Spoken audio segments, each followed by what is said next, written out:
आप rate English की तैयारी कर रहे हैं तो बने रहिए मेरे साथ। मैं Sanjay Kumar, founder of English backbone.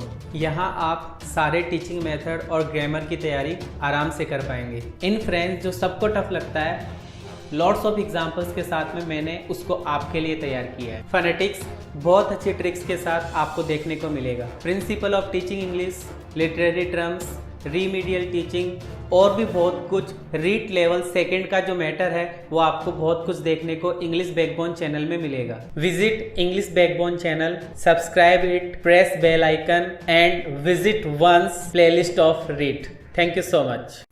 Hi friends, I am Sanjay Kumar and welcome all of you on the platform of English backbone. जैसा कि आप स्क्रीन के ऊपर देख रहे हैं कि हम रीड के एमसीक्यूज कर रहे हैं और आज ही हमारी 11th नंबर की क्लास है। मैं इस क्लास को लाइव नहीं ले पा रहा हूं क्योंकि कुछ टेक्निकल प्रॉब्लम है मेरे पास, तो मैं इस वजह से लाइव नहीं हो पा रहा हूं। लेकिन जैसा कि मैंने आपको कहा था कि आपकी क्लास रेगुलर रहेगी, तो ये रिकॉर्डेड वीडियो में डाल रहा हूँ। तो आपके लिए मैं क्वेश्चंस लेकर आया हूँ। देखिएगा, पहला क्वेश्चन आपकी स्क्रीन के ऊपर है, बहुत ही इंपॉर्टेंट क्वेश्चन स्क्रीन के ऊपर है। आप मुझे बताएंगे कि what will be the right answer. लिखा हुआ है कि ही मिस्ड द ट्रेन, उसने ट्रेन मिस कर दी। यहाँ पे कोई बंदा है, उसने अपनी ट्रेन मिस कर दी। चलो ठीक है सर, ये बात समझ में आ गई।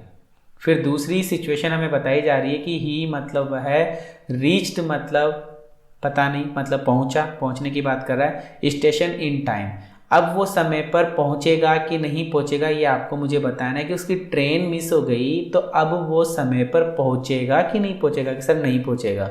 नहीं पहुंचेगा इसका मतलब नेगेटिव वर्ड आएगा। इसका मतलब क्या आएगा? Negative word. या तो हमारा आंसर बी होना चाहिए या हमारा आंसर मस्ट होना चाहिए।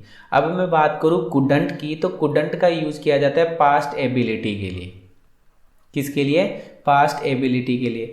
और ट्रेन का मिस होना और टाइम पर पहुंचना या ना पहुंचना कोई एबिलिटी थोड़ी होती है, नहीं है ना। एबिलिटी नहीं है, इसका मतलब बी ऑप्शन कैंसिल। आपका आंसर जो हुआ वो सी ऑप्शन होगा। मस्ट नॉट हैव आपका इस क्वेश्चन का आंसर होगा। मस्ट नॉट हैव आपके क्वेश्चन का आंसर क्या हुआ? Must not have. उम्मीद करूंगा आपको समझ में आया होगा। सी ऑप्शन इस क्वेश्चन का आंसर एकदम सही माना जाएगा। क्लियर है? क्लियर है? चलो ठीक है, कमेंट करके बताओ। अभी फटाफट कमेंट करो, देखते भी रहो और कमेंट करके भी बताओ आपको पसंद आया कि नहीं आया। चलो अगले क्वेश्चन पे बात करता हूँ। हमारा अगला क्वेश्चन स्क्रीन के ऊपर है। वेरी एम्बिशियस पीपल, कि बहुत महत्वाकांक्षी लोग। जो महत्वाकांक्षी लोग होते हैं, जो बहुत ज़्यादा विश करते हैं, जो बहुत ज़्यादा डिमांड करते हैं अपने आप की, उनकी मैं बात कर रहा हूँ यहाँ पे। कि डू नॉट लाइक, उनको पसंद नहीं है to rest on their laurels, अपनी लॉरेल्स में रहना उनको पसंद नहीं है। मतलब जो बहुत महत्वाकांक्षी लोग होते हैं उनको सेल्फ सेटिस्फाइड होना पसंद नहीं है। मतलब वो सेल्फ सेटिस्फाइड नहीं होते हैं। जैसे किसी को पैसे कमाने की भूख रहती है तो वो करता है हाई पैसा, हाई पैसा, हाई पैसा, ऐसा कुछ। तो सेल्फ सेटिस्फाइड नहीं होना। तो सर बंदा जब सेल्फ सेटिस्फाइड नहीं है तो इसका मीनिंग भी सेल्फ सेटिस्फाइड नहीं होना ही निकलेगा। तो यहाँ पे लिखा हुआ है टू बी कंप्लीसेंट। टू बी कंप्लीसेंट का मतलब होता है महत्वाकांक्षी होना। क्या होना? महत्वाकांक्षी होना। और यहाँ पे लगा हुआ है नॉट, इसका मतलब महत्वाकांक्षी नहीं होना। तो इस क्वेश्चन का जो आंसर निकला है वो डी ऑप्शन आपके क्वेश्चन का आंसर होगा। उम्मीद करूंगा समझ में आया होगा। समझ में आया है? कमेंट करो। कोई क्वेश्चन में डाउट है तो अभी रोककर वीडियो को कमेंट करो ताकि मैं वीडियो आपके कमेंट्स देख पाऊँ। क्वेश्चन नंबर 213 स्क्रीन के ऊपर है। बात करते हैं कि आई डोंट नो, अरे मैं नहीं जानता। What has brought, what has brought की क्या हुआ है। व्हाट मतलब यहाँ पर है क्या, ठीक है। कि आई डोंट नो, मैं नहीं जानता। व्हाट हैज ब्रॉट, क्या हुआ। दिस वंडरफुल चेंज, कि ये वंडरफुल चेंज कैसे हुआ। कैसे हुआ। हुआ हमारा इस मीनिंग का अर्थ निकल रहा है। तो हुआ होना, हुआ मतलब होता है होना। हुआ मतलब क्या होता है? होना। होना मतलब क्या होता है? घटित होना। और घटित होना मतलब क्या होता है? कि सर ब्रिंग अबाउट। और ब्रिंग अबाउट हमारा आंसर है। तो डी ऑप्शन हो गया कि I don't know what has brought, कि क्या हुआ। दिस वंडरफुल, कि ये वंडरफुल कैसे हुआ। चेंज कैसे हुआ, बदलाव कैसे हुआ। इन हिज कैरेक्टर, उसके चरित्र के अंदर। क्लियर है? अब आप सोच रहे होंगे कि सर ऑन का अर्थ क्या है। कि सर ब्रिंग ऑन का मतलब होता है सुधार या विकास करना। ब्रिंग बैक का मतलब होता है किसी की याद दिलाना या फिर कोई चीज़ या सामान या यादें लौटाना।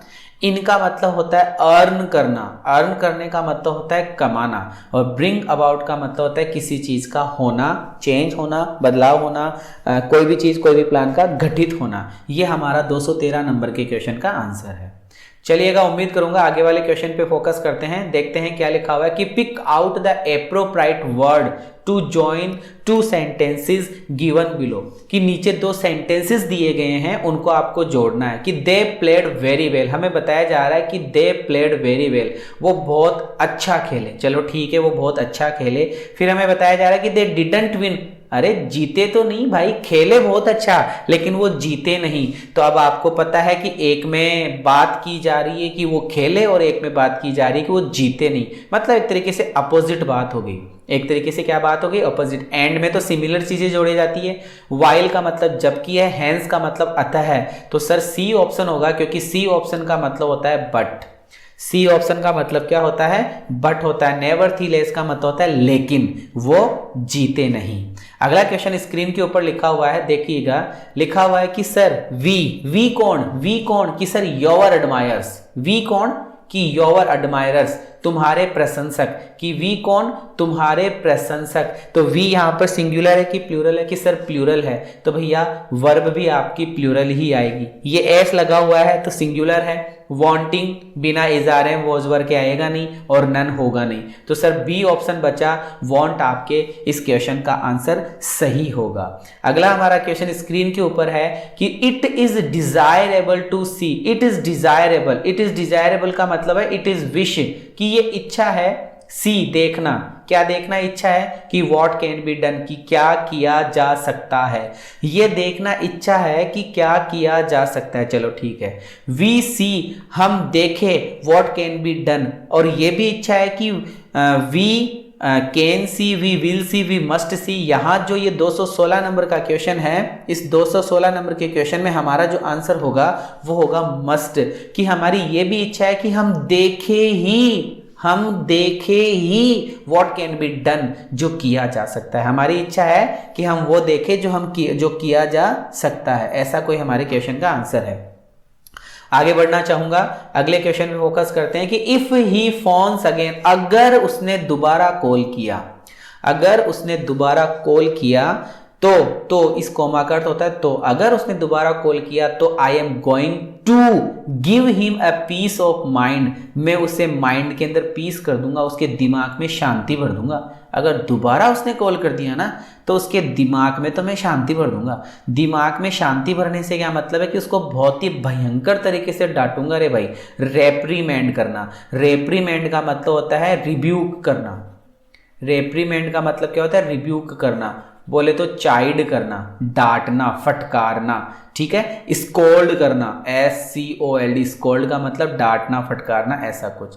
अगला क्वेश्चन 218 नंबर पे लिखा हुआ है कि द स्टॉर्म, जो तूफान था, ब्रोट मतलब लाया, तूफान लाया। क्या लाया, मेनी ट्रीज, मतलब तूफान ने बहुत सारे पेड़ों को गिरा दिया। बहुत सारे पेड़ों को गिरा दिया तो डाउन आएगा, क्योंकि ब्रिंग ऑन का मतलब सुधार करना। तूफान ने पेड़ों में सुधार कर दिया, तूफान ने पेड़ों में याद दिला दी, तूफान ने लालन पालन कर दिया, नहीं। सी ऑप्शन होगा डी, सी ऑप्शन डाउन हमारे इस क्वेश्चन का आंसर है।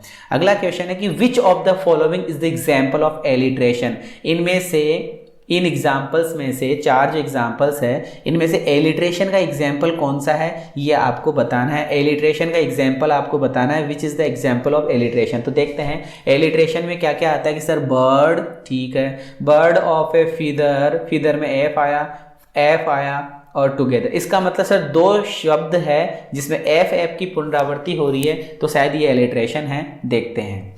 फिर है कट योर कोट, की सर सी, यहाँ कोट में सी, यहाँ अकॉर्डिंग टू योर क्लॉथ में सी, क्योंकि सर पहला जो मतलब पहला ही लेटर देखा जाता है शब्द का, पहला लेटर। तो सर कट, कोट और क्लॉथ सही है, एलिट्रेशन है।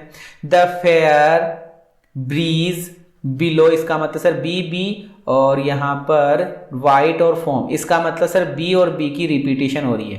किसकी रिपीटिशन हो रही है, बी और बी की रिपीटिशन हो रही है, ये भी सही है ना। फिर आगे जाकर और है सर, और है कि सर यहाँ से देखो फॉर्म, यहाँ पे देखो सर फ्लू और इसके बाद में आगे इस सेंटेंस में दो सेंटेंस है, पहले सेंटेंस में तो बी, दूसरे सेंटेंस में एफ और तीसरे सेंटेंस में फ्यूरो, फॉलो और फ्री। इसका मतलब sir all of the above हमारा आंसर होगा, ऑल ऑफ द अबव हमारा आंसर होगा। और अब हम बढ़ रहे हैं अगला question, which of the following figure of speech abundantly, खूब सारी मात्रा के अंदर यूज किया गया है। अरे कौन सा फिगर ऑफ स्पीच ऐसा है जो खूब ज्यादा मात्रा में यूज किया गया है? शैली की एक पोइम है ode to the west wind, तो भैया आपकी शायद नहीं पढ़ी हुई होगी और कोई लिटरेचर से है तो उसकी तो शायद पढ़ी हुई होगी। ये पोइम का नाम है जिसमें खूब सारे मेटाफर यूज किए गए हैं, खूब सारी सिमिली यूज की गई है और खूब सारा ही पर्सोनिफिकेशन किया गया है यूज, इसलिए आपका डी ऑप्शन इस क्वेश्चन का आंसर होगा। देखिए आज ये रिकॉर्डेड वीडियो था तो मैंने 10 क्वेश्चन लिए हैं। अगर आपको रियल में क्वेश्चन पसंद आया तो कमेंट करके मुझे आप बताओगे कि सर आप 10 की जगह 20 क्वेश्चन जो हमेशा डालते थे लाइव क्लास में वैसे आप डालिए। अभी मैंने 10 डाले हैं, लेकिन अगर आपके कमेंट्स पॉजिटिव आए तो मैं 10 की जगह 20 कर दूंगा और आप अच्छा सहयोग करेंगे तो मैं डेली आपकी क्लास लगाऊंगा। Thank you so much.